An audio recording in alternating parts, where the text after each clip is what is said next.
Dernière propriété pour le cours numéro 7, la masse d'une étoile. On peut déterminer la masse d'une étoile uniquement si elle a un compagnon.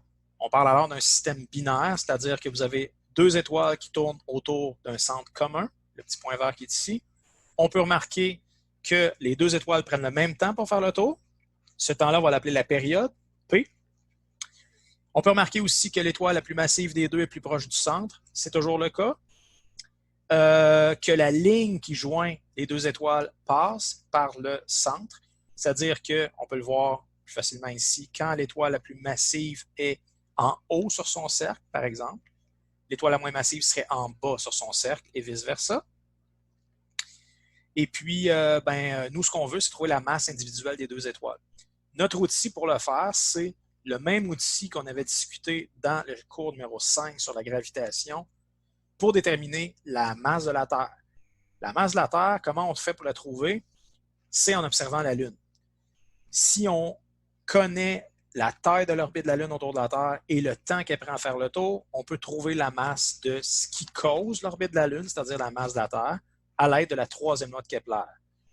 On avait fait un exercice avec une lune de Jupiter. Alors, connaissant la taille de l'orbite, la période, on avait pu trouver que Jupiter avait une masse qui était 1/1000 de la masse du Soleil.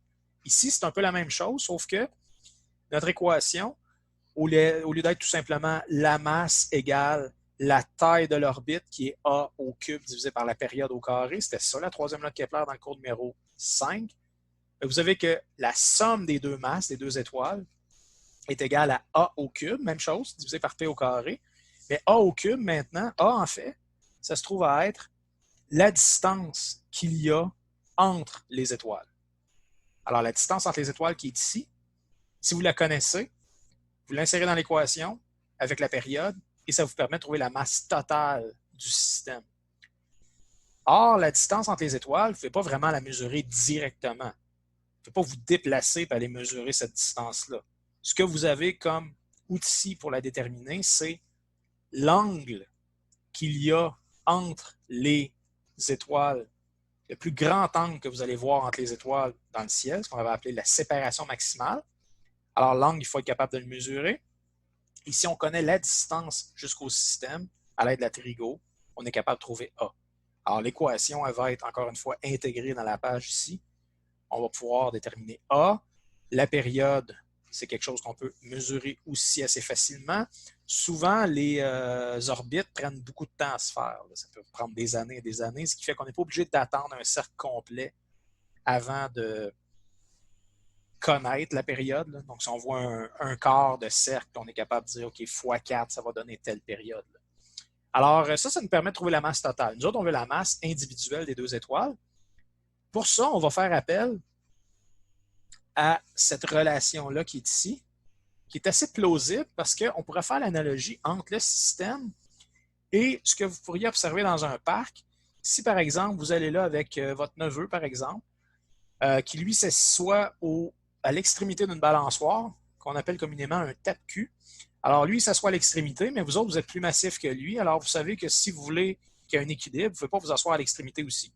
Vous allez devoir vous asseoir plus près du pivot pour qu'il y ait équilibre. En fait, vous pourriez mesurer la distance à laquelle vous devez vous placer du pivot pour avoir un équilibre, comparé à la distance à laquelle l'enfant s'assoit.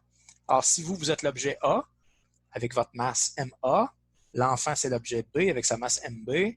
Voici la distance A et la distance B. Ben, vous avez cette relation-là qui sera obéie. C'est-à-dire que vous avez une masse plus grande que celle de l'enfant, donc MA sur MB, c'est plus grand que 1. Ben, il faudrait que l'enfant soit plus loin que vous du pivot. Donc, RB sur RA égale MA sur MB. Alors, une fois que vous allez avoir trouvé les masses, ben, si vous voyez qu'il y a une des deux étoiles qui est 2 fois plus près, 2 fois plus loin, je devrais dire, si la petite étoile est 2 fois plus loin que la grosse, ben, vous savez que la plus petite étoile est 2 fois moins massive que la grosse. Alors, vous êtes capable à ce moment-là de trouver la masse individuelle des deux étoiles. Alors, on va faire un exemple et je ne vous cache pas que dans le quiz, vous allez avoir quelque chose identique à faire pour une autre étoile binaire que celles qui vont être faites là. En fait, on va faire trois exercices ici. On va commencer avec Sirius. Sirius, c'est une étoile binaire. Et sa parallaxe, c'est 0,373 secondes d'arc. Pourquoi on nous dit ça? Parce qu'on a besoin de connaître la distance D jusqu'au système si on veut être capable, à partir de la séparation maximale, de trouver A. Donc, ici, on a notre équation du cours 6, 3,26 divisé par la parallaxe. On inscrit 0,373, ce qui nous donne la distance à Sirius. Alors, la distance à Sirius qu'on vient de trouver, en l'exercice 2, on va s'en servir. Alors, déterminer la distance entre Sirius A et Sirius B, sachant que la séparation maximale entre Sirius A et Sirius B est 7,5 secondes d'arc. Alors, vous voyez, quelque chose d'intéressant quand même, c'est que la parallaxe de Sirius, c'est 0,373 secondes d'arc. Donc, assez difficile à mesurer. Donc, comment est-ce que Sirius se déplace par rapport aux étoiles lointaines? Elle ne se déplace pas tant que ça, parce qu'elle est très, très loin. Mais si vous voulez mesurer la distance qu'il y a entre les deux étoiles, c'est pas si dur que ça. 7,5 secondes d'arc, vous n'avez pas besoin d'un aussi bon télescope que pour mesurer la parallaxe. Alors, la séparation maximale, on vous la donne. 7,5 secondes d'arc, vous pouvez l'inscrire là. La distance, on vient de la trouver. 8,74. Ce qui fait que si vous cliquez ici pour A, vous avez la distance entre Sirius A et Sirius B en unité astronomique, c'est-à-dire le nombre de distances Terre-Soleil. Donc, les deux étoiles sont environ à 20 fois la distance Terre-Soleil l'une de l'autre dans le ciel. Une fois qu'on a ça, ben, si on connaît la période a été mesurée. Pour Sirius, 50 ans. On peut se servir de la troisième loi de Kepler généralisée, c'est-à-dire ce qui va dans la première case, ça se trouve à être A. Ce qui est au cube, c'est A. Alors, A, j'ai un petit peu de misère ici avec mon curseur. Donc, A, c'est 20,1. Dans l'autre case, il faut mettre P, la variable qui est au carré, et on la met en années. Okay? Donc, les unités, vous n'aurez pas à faire de conversion, ce sont les bonnes unités. Ce qui fait qu'au total, Sirius a une masse de 3,25 fois celle du Soleil. On parle de la masse totale des deux étoiles. On veut la masse individuelle de chaque étoile. Alors, on nous dit déterminer la masse de Sirius A et de Sirius B, sachant que Sirius B est 2,07 fois plus éloigné du centre que Sirius A. Alors, le rapport entre RB et RA, c'est 2,07. MA plus MB, la masse totale, on vient de la trouver, c'est 3,25. Si on clique dans une des deux cases en bas, vous avez les masses individuelles des deux étoiles qui s'affichent. Donc, Sirius A qui est à 2,19 fois la masse du Soleil. Sirius B qui est à 1,06 fois la masse du Soleil. Vous voyez que la somme des deux donne bel et bien 3,25 et que 2,19 divisé par 1,06, ça doit donner à peu près 2,07. Alors, on vient de trouver les deux masses qu'on a là. Si on avait eu juste une étoile toute seule, rien qui tourne autour, pas moyen de le faire. Ce qu'il faut faire dans ce temps-là, c'est dire, OK, voici, on va pouvoir en parler plus tard, mais il faudrait qu'on observe la lumière qui vient de l'étoile et qu'on compare à une autre étoile qui a de la lumière similaire. Pour ça, on a besoin de la spectroscopie, le sujet dont on parlera. Puis là, dire, OK, si on a deux étoiles qui émettent à peu près de la lumière pareille, elles ont probablement la même masse. Mais si vous voulez déterminer directement la masse, il faut qu'il y ait quelque chose qui tourne autour. Il faut qu'elle fasse partie d'un système binaire. Vous avez exercice 5 et exercice 6, même type de question. Dans l'exercice 5, l'étoile binaire, c'est Procyon. Alors, on vous donne les mêmes caractéristiques. Alors, je vais vous laisser les essayer. Je vais quand même vous donner les réponses pour que vous puissiez confirmer. dans l'exercice 6, vous avez 61 Cygni. Ce qu'il faut faire remarquer pour 61 Cygni, c'est sa période. Elle est énorme, 678 ans. C'est pas qu'on a observé cette étoile-là pendant 678 ans, vous en doutez. On l'a observé pendant une couple d'années, puis on a extrapolé pour déduire que ça prendrait 678 ans pour qu'une étoile fasse le tour, pour que les étoiles fassent le tour de leur centre commun. Je vais inscrire les valeurs qu'on vient d'obtenir pour Sirius, puis aussi les valeurs que vous devriez obtenir pour les exercices 5 et 6, pour que vous puissiez vérifier que vous avez bien fait les calculs. Donc, pour Sirius, pour la partie A, on avait 2,19 fois la masse du Soleil. Pour la B, 1,06. En ce qui concerne Procyon, ce que vous devriez trouver pour la A, c'est 1,52. Et pour la B, 0,65. 61 Cygni. Partie A, 0,705 fois la masse du Soleil. Et partie B, 0,635. Question 6. En fait, parmi ces 6 étoiles-là, il y en a 2 qu'on sait être des naines blanches, Sirius B et Procyon B. Les 4 autres étoiles sont des étoiles de série principale. On nous demande à la question 6 d'aller identifier leur position sur la série principale du diagramme Hertzsprung-Russell. Puis on nous demande ensuite quelles étoiles sont les plus massives, les étoiles bleues ou les étoiles rouges. Alors, je vous suggère qu'on aille voir un autre diagramme Hertzsprung-Russell.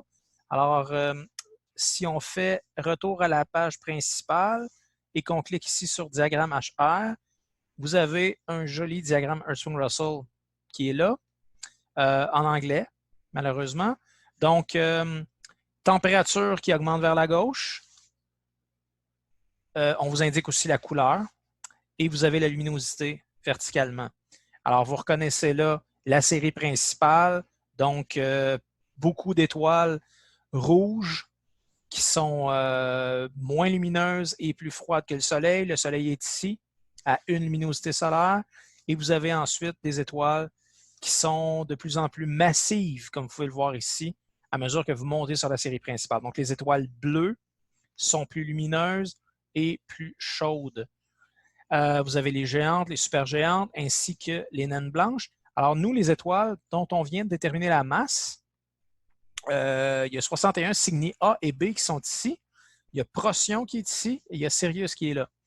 Alors, si on va indiquer les valeurs des masses qu'on a trouvées, 61 Cygni A, on a trouvé 0,705 fois la masse du Soleil. Et pour la B, une valeur assez proche de ça, 0,635.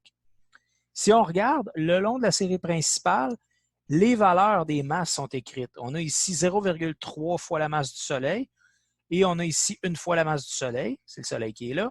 Alors, on est entre les deux. Alors, c'est plausible. Nos valeurs sont raisonnables. Si on va voir Procyon, Procyon qui est ici, c'est Procyon A, parce que Procyon B, c'est une naine blanche, est ici. Procyon A, on a 1,52 comme masse. Ici, juste à côté, il est écrit 1,5. Donc, ça confirme. Et finalement, Sirius, on a trouvé 2,19. Puis là, on vous dit juste ici que vous auriez 3 fois la masse du Soleil. Donc, vous êtes juste en dessous à 2,19. Donc, c'est un bon résultat, je pense, qu'on a obtenu. On voit une espèce de tendance, là. Plus on monte sur la série principale, plus la masse est élevée. Et c'est ce qui est confirmé là, par les valeurs qui sont écrites ici. Donc, vous pouvez remarquer qu'il y a des étoiles qui sont quand même pas mal plus massives que le Soleil. Bien, pas mal plus. C'est loin d'être des différences aussi grandes qu'en ce qui concerne la luminosité. Donc, ce qui se passe avec une étoile, c'est très, très sensible à la masse, là. Donc, vous avez 3 fois la masse du Soleil, 6 fois, 10 fois, 30 fois, etc. 30 fois, on ne se rend pas, là. Vous avez Beta du Centaure qui est la plus massive de toutes celles qui sont présentées ici. Ce qu'on peut voir, c'est que je vous disais, la masse, c'est la propriété qui détermine l'évolution de l'étoile. Donc, combien de temps l'étoile va prendre pour brûler son carburant, donc avant de mourir et devenir soit une supernova si elle est très massive ou une nébuleuse planétaire si elle l'est moins. Alors, on voit sur le diagramme Armstrong Russell ici, vous avez les durées de vie qui sont indiquées. Donc, une étoile qui aurait 6 fois la masse du Soleil, comme Achernar, sa durée de vie, c'est 10 exposant 8 années, c'est-à-dire 100 millions d'années. 100 millions d'années, c'est beaucoup, mais pour une étoile, c'est quand même assez court. Vous auriez juste au-dessus ici 10 exposant 7. 10 exposant 7, c'est 10 millions d'années. Alors, ça fait partie des étoiles, ça, qui ont les durées de vie les plus courtes, 10 millions d'années. Si on descend, vous avez Sirius qui est à peu près à 1 milliard d'années de durée de vie. Vous avez ici pour le Soleil 10 exposant 10, donc 10 milliards d'années. Et 61 Cygni serait à 100 milliards d'années. Alors, il y a des étoiles, ces étoiles-là, l'univers n'est même pas assez vieux pour qu'il y en ait qui aient eu le temps de mourir encore, là, avec 100 milliards d'années. Bon, à la question 6, on vous demande quelles étoiles sont les plus massives sur la série principale, que ce sont les bleus et les rouges. Bien, on a notre réponse. Là. Clairement, les bleus sont plus massives que les rouges. Alors, ça complète le cours numéro 7. Il y a un quiz, le quiz numéro 7, qui va être disponible jusqu'à vendredi soir minuit. Dans ce quiz-là, donc, il y a une question où vous avez à insérer des valeurs dans des équations. Il y en a une seule. Et je vous donne quand même 15 minutes pour faire le quiz, là, ce qui devrait être amplement suffisant. À la prochaine!